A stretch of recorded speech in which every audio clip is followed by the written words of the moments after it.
The moment the first bell rang, the hallway was already alive with the kind of noise that felt more like chaos than chatter.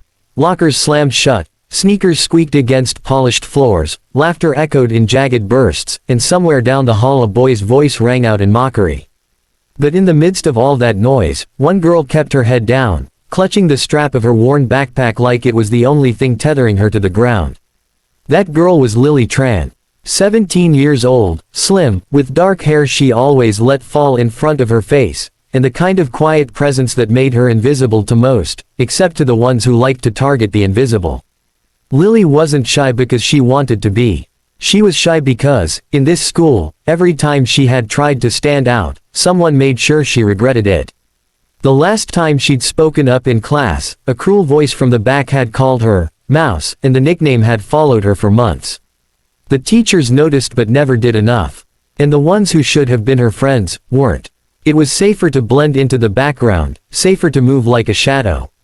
Or so she thought. That morning, she slid into her seat in history class, tucking her hair forward, eyes on the desk. She was hoping for a quiet day. But fate, and the three people sitting 2 rows behind her, had other plans. Jason Cole, the ringleader, had the kind of smirk that made you feel like you'd already lost whatever game he was playing. His 2 sidekicks, Amber and Kyle, flanked him like shadows, laughing at everything he said, no matter how cruel. And for some reason, Lily had been their favorite target since the start of the semester. She didn't even know why. Maybe because she never fought back. Maybe because hurting someone who wouldn't fight was easier. The history teacher, Mr. Gardner, was late, again. Which meant the pack had free time to do whatever they wanted. Lily kept her eyes on the cracks in her desk, willing herself to disappear, but she felt the tension in the air before she heard their whispers. "Hey, Mouse," Jason's voice slid across the room. "Nice shirt. Thrift store find." Lily didn't answer. She knew better. But Amber's voice joined in, syrupy sweet and twice as venomous. "Oh, I don't think it's thrift store. Looks more like something she made herself, out of curtains." The laughter that followed felt like a slap. A few other students chuckled, more out of fear of being the next target than actual amusement. Lily tried to focus on the clock above the whiteboard, watching the second-hand tick. Just 5 more minutes until Gardner arrived. She could survive 5 minutes. But Jason wasn't finished. He never was. "Bet I can make it look better," he said. Lily could hear the scrape of his chair against the floor. Her pulse quickened. She knew he was getting closer. Her body stiffened, but she didn't turn around. If she ignored him, maybe. Too late. His hand grabbed the back of her shirt and yanked. The fabric stretched, the stitches groaned, and before she could twist away, there was a loud, ugly sound, the unmistakable rip of cloth tearing. It felt like the whole room froze. Lily's breath caught in her throat, and heat flooded her face. Her shoulder was exposed, the tear jagged, humiliating. Jason's laugh was the loudest in the room, echoing off the walls like it belonged there. "Oops," he said, mock innocence dripping from his voice. The room erupted into whispers. Some were shocked, some amused, but none of them moved to help. Lily's hands flew to her shirt, clutching the fabric together, but she could feel every pair of eyes on her, burning holes in her skin. Her chest rose and fell faster, her vision blurring, not from tears, but from something else. Something she hadn't felt in a long time. Anger. Jason stepped back, still grinning like he'd just scored a point in some cruel game. "Relax, Mouse. I was just..." She didn't let him finish. She stood. The chair scraped loudly against the floor, the sound sharp and final. Her hair fell back from her face, revealing eyes that were no longer hiding. Eyes that locked on him like a predator sizing up prey. "You think this is funny?" she asked, her voice low but clear enough for everyone to hear. Jason blinked. The smirk faltered for half a second before coming back. "Yeah, pretty much." Lily dropped her backpack to the floor. "Then you're about to be the punchline." The room went dead silent. Even Amber's laugh caught in her throat. Jason opened his mouth to retort, but by then, Lily was already moving. She stepped forward, not running, not hesitating, just closing the distance in 3 measured strides. And then, without warning, her body twisted, her legs snapping up in a perfect arc. The roundhouse kick landed with a sound that no one in the room would forget, clean, sharp, and final.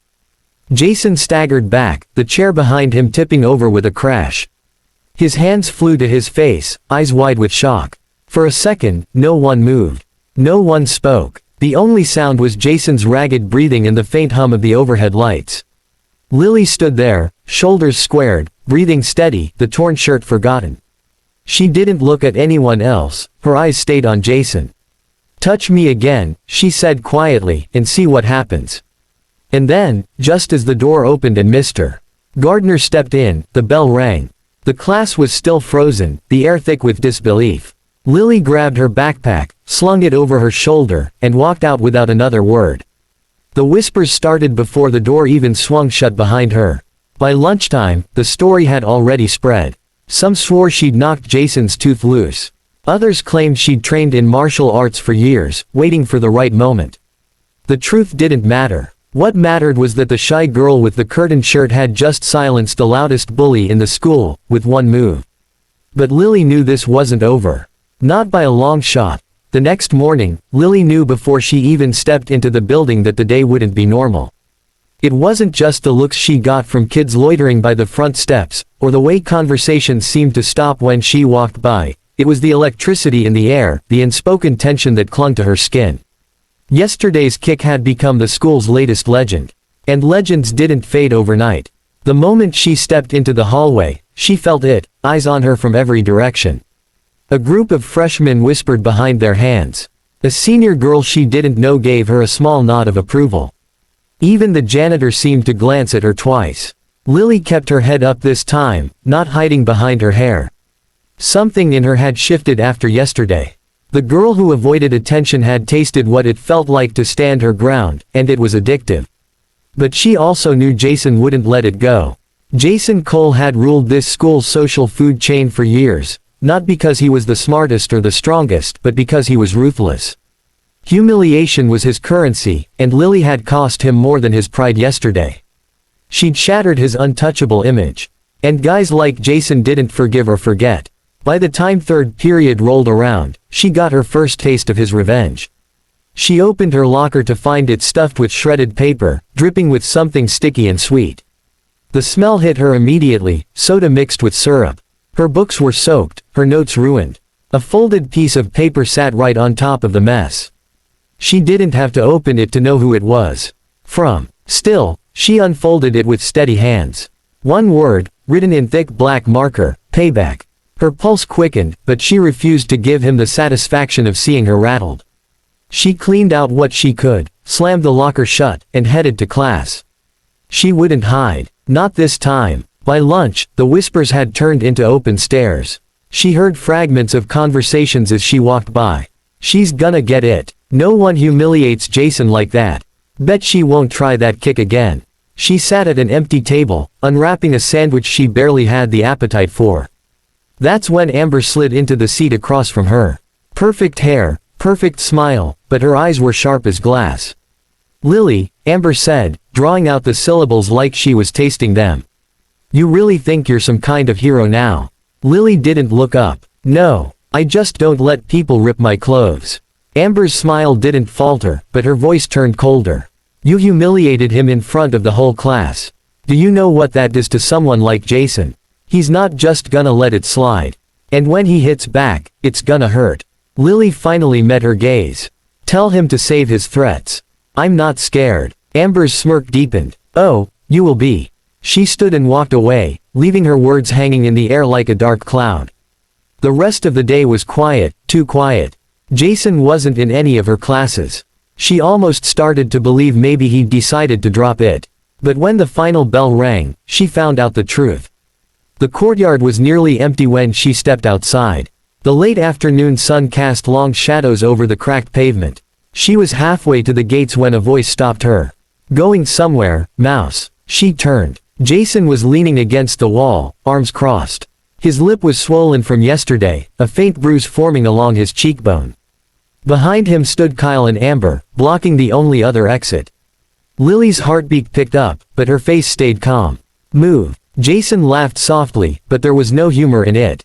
"You embarrassed me. In front of everyone. You think you can just walk away from that? You embarrassed yourself," she said. "I just made it obvious." His jaw tightened. "You've got guts, I'll give you that. But let's see if you can back it up without a classroom watching. He stepped forward, and for a split second, Lily saw the flash of his fist coming toward her. She moved without thinking, years of her father's old martial arts training kicking in. She ducked, grabbed his wrist, and twisted. Jason grunted, stumbling, but recovered fast. "Lucky shot," he spat. "Not luck," she said, her stance solid. "Practice." Kyle moved in from her left. She pivoted, planting her foot in his stomach. He doubled over with a wheeze. Amber, thinking she saw an opening, lunged, but Lily sidestepped and used her own momentum to send her sprawling to the pavement. Jason came at her again, this time angrier, faster.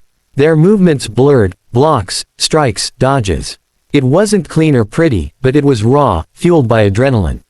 Finally, Lily saw her chance. She spun, her leg arcing high, and delivered another roundhouse kick. This one landed squarely on Jason's chest, knocking him back into the wall. He slid down, winded, eyes wide with something Lily hadn't seen before, fear. For a long moment, no one moved. Even Kyle and Amber just stared, the fight gone out of them. Lily stepped forward, her voice steady. "This ends now. You leave me alone. You leave everyone like me alone. Or next time, I won't stop at a kick." Jason didn't answer. He just looked away. Lily picked up her backpack and walked past them, her steps slow, deliberate. Every person in the courtyard who had been watching in secret now had their phones out. By the next morning, the video would be everywhere. But Lily didn't care about going viral. For the first time in years, she felt free. When she got home that night, she stared at herself in the mirror. Same face, same hair, same brown eyes. But the girl looking back at her wasn't the same one who had walked into class yesterday, hiding behind her hair. She was someone who had fought back. And she knew this wasn't just her story anymore. It was for every kid who'd ever been pushed, mocked, cornered, or silenced. The legend of the shy girl's kick wouldn't fade anytime soon, and maybe that was exactly what the school needed. And that's how Lily's story became more than just a fight, it became a turning point. If you believe no one should ever have to stay silent against a bully,